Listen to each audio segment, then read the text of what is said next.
Oui, voilà, mais si vous décidez de le mettre à l'envers, ça risque de sentir mauvais dans toute la maison. Ah, bonsoir, vous êtes là. Alors, le mot du jour est jésuitre. Jésuitreux. Le jésuitre est un membre d'un ordre religieux apostolique spécialisé dans l'élevage des bivalves.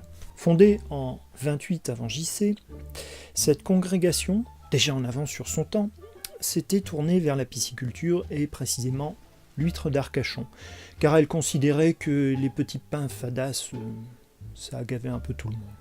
Habitant le bord de mer, son fondateur, Saint Pétoncle, aurait eu, selon la légende, une révélation en s'asseyant dans une flaque pleine d'algues marines. Il a donc bâti son monastère à cet emplacement exact, ce qui explique d'ailleurs que le bâtiment souffre actuellement d'un taux effroyable de moisissure et d'humidité. Le premier des jésuitres a été béatifié en 1825 par Léon XII, qui, dit-on, en aurait mangé un plateau entier, sans vouloir partager. Un éminent collègue, qui a tendance à préférer le petit vin blanc clairé plutôt que les fruits de mer avec lesquels il est servi, a un petit mot à vous dire à ce sujet. Vas-y, c'est à toi, Gugus.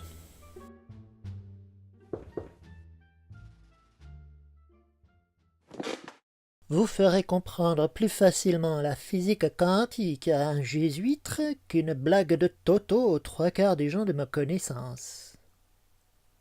Enfin, je dis ça, mais comme j'ai pas d'amis, ça fait pas grand monde.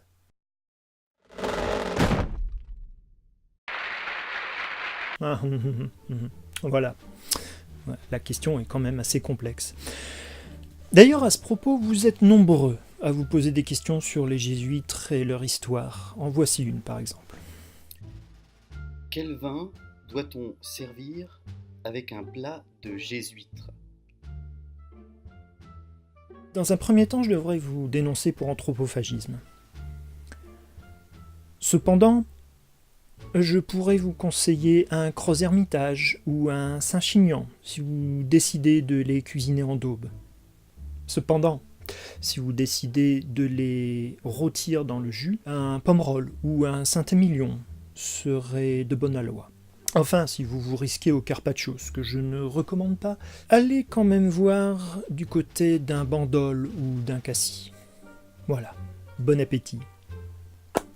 Et sur ces bons mots, je vous laisse avec une suggestion de lecture si vous voulez aller un petit peu plus loin sur le sujet. Bonsoir.